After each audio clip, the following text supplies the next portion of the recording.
சென்னையில் இருக்கிற ஒரு தேட்டரில் இருக்கிற அந்த பாக்ஸ் செட்டப் பற்றி தாங்க நான் எக்ஸ்பிளைன் பண்ண போகிறேன். பார்த்தீங்கன்னா சென்னையில் வந்து தேட்டர்ஸில் வந்து ஸ்பீக்கர் சிஸ்டம் சூப்பராக இருக்கும். So front speaker, side speaker எல்லாமே இருக்கும். இந்த பாக்ஸ் பார்த்தீங்கன்னா கடைசி ஸ்பீக்கர் இருக்குல்லையா, ரியர் ஸ்பீக்கரு, அதுக்கு பின்னாடி தாங்க இருக்கும். ஸோ ப்ரைவசி கிடைக்கும் உங்களுக்கு. மற்ற சீட்டை விட இந்த சீட்டு வந்து கொஞ்சம் விட்த் அதிகமாக இருக்குது, கம்ஃபர்ட்டும் அதிகமாக இருக்குது, நல்ல ப்ரைவசி கிடைக்குது. ஸோ தேட்டரில் வந்து பேசிகிட்டே படம் பார்க்குறவங்களுக்கு இது ஒரு வரப்பிரசாதம். ஏன்னா தேட்டரில் இருக்கிற அந்த சவுண்டு வந்து லாஸ்ட்டு ஸ்பீக்கரோடு போயிடுறதால இங்கே வெறும் மௌனோ சவுண்டு மட்டும்தான் கேட்கும். இங்கே வந்து சவுண்ட் லெவல் கம்மியாக இருக்கிறதுனால உங்களுக்கு இன்ட்ராக்ஷன் நல்லா இருக்கும். ஸோ ஃப்ரண்ட்டில் இருக்க இந்த சீட்டை விட பேக்கில் இருக்க இந்த சீட் வந்து கம்ஃபர்ட் அதிகமாக இருக்குது, வைடராகவும் இருக்குது, ப்ரைவசியும் கிடைக்குது. ஸோ இதெல்லாம் வந்து இந்த பாக்ஸில் இருக்கிற ஒரு அட்வான்டேஜ்.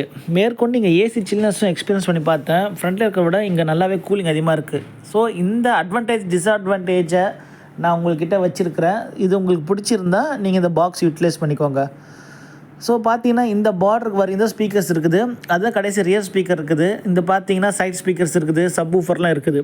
ஸோ இங்கே உள்ளே உட்காந்திங்கன்னா உங்களுக்கு சவுண்ட் எஃபெக்ட் சூப்பராக இருக்கும். ஆனால் பேக்கில் போனீங்கன்னா இதை அனுபவிக்க முடியாது. சில பேருக்கு இது டம்முன்னு தேட்டரில் ஓவர் சவுண்டில் இருக்குன்னா வந்து தாங்க முடியாது, செஸ்ட் பெயின்லாம் வரும்.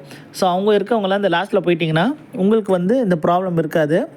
நீங்கள் வந்து மூவி நல்லா என்ஜாய் பண்ணலாம். ஒரு பொலைட்டான மைல்டு சவுண்ட் லெவலில் வந்து நீங்கள் என்ஜாய் பண்ணலாம். ஸோ இதெல்லாம் வந்து பாக்ஸ் ஆஃபீஸில் உங்களுக்கு கிடைக்கக்கூடிய அட்வான்டேஜஸ்ஸு. ஸோ இந்த பாக்ஸ் ஸ்பேஸ் பற்றின ஒரு சின்ன வீடியோவில் தான் நான் சொல்லியிருக்கிறேன்.